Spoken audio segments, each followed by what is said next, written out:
आप सभी को नमस्कार। आज माननीय कुलपति जी के आदेशानुसार आप सभी को अवगत कराना है कि यूजी फर्स्ट सेमेस्टर एवं पीजी फर्स्ट सेमेस्टर के छात्र छात्राओं के एग्जामिनेशन फॉर्म को समर्थ पोर्टल के द्वारा भराना सुनिश्चित हुआ है, जिसके अंतर्गत आज हम सभी उन्हीं मुद्दों पर बात करेंगे कि किस प्रकार से हम छात्र छात्राओं के एग्जामिनेशन फॉर्म को हम समर्थ पोर्टल के द्वारा भराया जा सकता है, जिसके अंतर्गत आप सभी को अवगत कराना है। माननीय कुलपति जी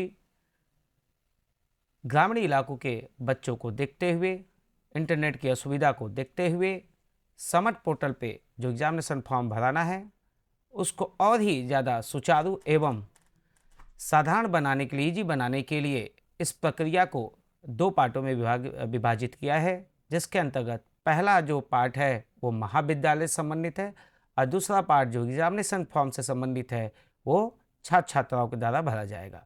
आज हम उन्हीं मुद्दों पे बात करेंगे। पहला मुद्दा महाविद्यालय के द्वारा कैसे हम जो कार्य है समर्थ पोर्टल पे उस पर हम बात करेंगे।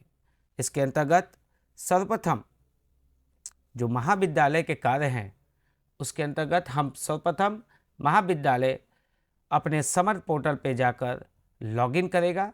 लॉगिन के उपरांत जब अपना डैशबोर्ड देखेंगे तो उस डैशबोर्ड कुछ इस प्रकार से शो होगा। इस डैशबोर्ड के अंतर्गत आपको अपने प्रोग्राम पे प्रोसीड करना है। प्रोग्राम पे प्रोसीड करने के उपरांत आपको प्रोग्राम लॉन्च करना है। प्रोग्राम को जब हम लॉन्च करेंगे तो आपके डैशबोर्ड पे कुछ इस प्रकार का शो होगा। ये पूरा डैशबोर्ड जो आपके महाविद्यालय में जो प्रोग्राम चल रहे हैं उनकी लिस्ट यहाँ पे शो करेगा। हमारे द्वारा आपको इसमें सर्वप्रथम अपने बच्चों को ऐड करना है। विभिन्न जो फर्स्ट सेमेस्टर के बच्चे, चाहे वो किसी भी यूजी या पीजी किसी भी प्रोग्राम में आए हैं, उनको पहले आपको ऐड करना है। इस प्रक्रिया के अंतर्गत पहले आप किसी एक प्रोग्राम का सिलेक्शन करेंगे। हमने उदाहरण के तौर पे बीकॉम का सिलेक्शन करते हैं।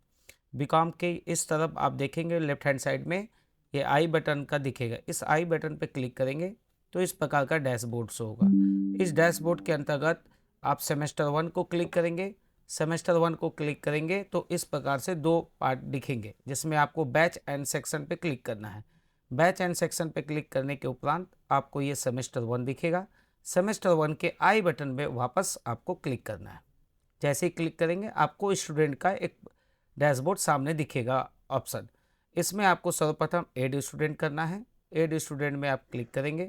जैसे ही क्लिक करेंगे हमारे द्वारा आपके यहाँ जितने भी बच्चे एडमिट किए गए हैं या छात्र छात्राओं ने एडमिशन प्राप्त किया उनकी पूरी लिस्ट आपको यहाँ पे शो करेगी।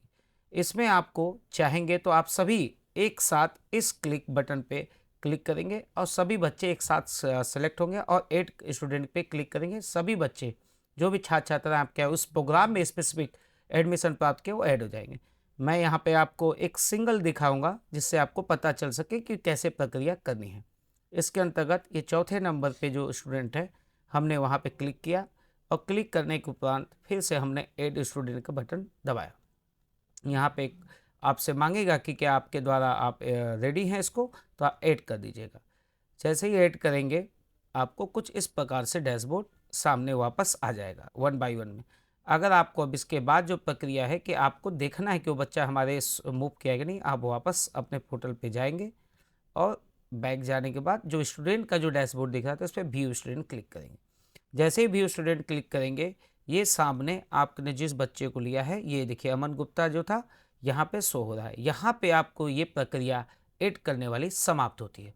उसके बाद जो महाविद्यालय का जो चरण है वो होता है कोर्स सिलेक्शन का, क्योंकि हमारे यहाँ ग्रामीण इलाकों के बच्चे या फिर बहुत सारे बच्चों से गलती भी हो सकती है, इसलिए कोर्स सिलेक्शन के पार्ट को भी महाविद्यालय के द्वारा ही भरना या उसको करना, अपडेट करना सुनिश्चित किया जाएगा। ध्यान रखें हर महाविद्यालय सिर्फ उसी विषय का सिलेक्शन करेगा जो विषय उसके यहाँ संचालित हो, कोई अन्य विषय का सिलेक्शन नहीं करेगा। यहाँ हम कॉमर्स की बात करें तो कॉमर्स के अंतर्गत हम अपना कोर्स सिलेक्शन का प्रोसेस देखेंगे। कोर्स सिलेक्शन के अंतर्गत यहाँ पे आप देखेंगे कि कोर्स सिलेक्शन का एक बटन आपको दिखेगा। इस कोर्स सिलेक्शन के बटन पे आप क्लिक करेंगे। जैसे ही क्लिक करेंगे आपके सामने यहाँ जितने भी पेपर हैं वो शो हो रहे हैं। जैसा एनईपी का रूल्स है हमारा कि हमारे अंतर्गत कॉमर्स के अंतर्गत प्रोग्राम के अंतर्गत आपको 2 विषय मेजर जो होते हैं वो सिलेक्शन करना पड़ता है, वो ऑटोमेटिकली आपके डैशबोर्ड पे दिखेगा। उसके बाद एक कंपलसरी जो हमारा को करिकुलर का सब्जेक्ट है वो भी आपको सामने शो होगा, इसमें आपको कोई सिलेक्शन नहीं करना है। परंतु वोकेशनल कोर्स जिसकी संख्या अप्रॉक्स 48 है, उसमें से आपके महाविद्यालय में जो कोर्स चल रहा है उसमें किसी एक का सिलेक्शन आपको करना है, जिसके अंतर्गत आप जैसे ही सेलेक्ट बटन पर क्लिक करेंगे, विभिन्न जो प्रोग्राम बीकॉम के अंतर्गत जो वोकेशनल कोर्स चलते हैं वो सामने शो हो रहे होंगे। आप किसी एक कोर्स का सिलेक्शन करेंगे जो आपके महाविद्यालय में चल रहा। मैं यहाँ पे उदाहरण के तौर पे योगा का सिलेक्ट किया। योगा को सिलेक्ट करने के बाद आप सबमिट का बटन दबाएंगे। जैसे ही आप सबमिट का बटन दबाएंगे, आपके सामने डैशबोर्ड पे कुछ इस प्रकार से शो होगा, जिसमें आप देखेंगे एक लिखा है अपडेट कोर्स सिलेक्शन और दूसरा लिखा है सबमिट कोर्स सिलेक्शन। आपको यहाँ पे ध्यान देना है कि अगर आपके द्वारा कोई गलती हो गई है तो आप अपडेट कोर्स सिलेक्शन के बटन पे क्लिक करेंगे और अपने सब्जेक्ट को जो बच्चे को दे रहे हैं, जो कोर्स दे रहे हैं, वो दोबारा चेंज कर सकते हैं। परंतु अगर आपको लगता है कि वो सही है तो यहाँ पे सबमिट कोर्स सिलेक्शन को बटन दबाएंगे। तीसरी बात, जो मुख्य बात है इसमें, कि हमारे सभी यूजी फर्स्ट सेमेस्टर और पीजी फर्स्ट सेमेस्टर के एनईपी के द्वारा पहले से ही सबकी क्रेडिट डिफाइन हुई है। आप यहाँ अगर ध्यान से देखिए डैशबोर्ड पे, तो यूजी फर्स्ट सेमेस्टर का नियम है कि इसमें टोटल क्रेडिट बच्चे की 17 होनी चाहिए मिनिमम, जो आपके सामने टोटल क्रेडिट 17 दिख रही है।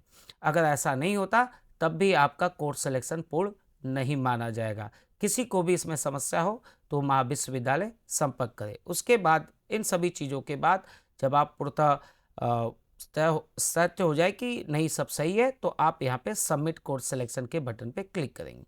जैसे ही सबमिट कोर्स सिलेक्शन पे बटन क्लिक करेंगे, आपको इस प्रकार से डैशबोर्ड शो होगा, जो इसके अंतर्गत आपने उस बच्चे को जो जो प्रोग्राम दिया, जो जो कोर्स दिया हुआ, सब्जेक्ट दिया हुआ है, ये सामने आपको शो होगा। क्योंकि प्रक्रिया सभी महाविद्यालयों के द्वारा ही संपन्न करानी है, उसके बाद ही बच्चा जाके एग्जामिनेशन फॉर्म लाइव कर पाएगा। एग्जामिनेशन फॉर्म के अंतर्गत छात्र छात्रों को क्या करना है, इसकी एक वीडियो दोबारा आप सभी के सामने प्रेषित की जाएगी और आप सभी से अनुरोध है कि इसकी जो समय डेडलाइन रखी गई है वो 1 हफ्ते रखी गई है। तो अतः ये कोर्स अब लाइव हैं और आप सभी से अनुरोध है कि जल्द से जल्द आप इन सभी बच्चों का कोर्स आपके प्रोग्राम में है उसको ऐड करने की प्रक्रिया, बच्चों को ऐड करने की प्रक्रिया एवं उसके कोर्स सिलेक्शन की प्रक्रिया भी जल्द से जल्द आप इसको भरकर सुनिश्चित करें, जिससे हमारे छात्र छात्रा एग्जामिनेशन फॉर्म भरकर एग्जामिनेशन की प्रक्रिया में जा सके। सभी से अनुरोध है, अगर आप सभी को किसी भी प्रकार की समस्या आती है तो आप विश्वविद्यालय में आकर संपर्क करें, आपके समस्या का तुरंत ही निदान किया जाएगा। आप सभी का बहुत बहुत धन्यवाद।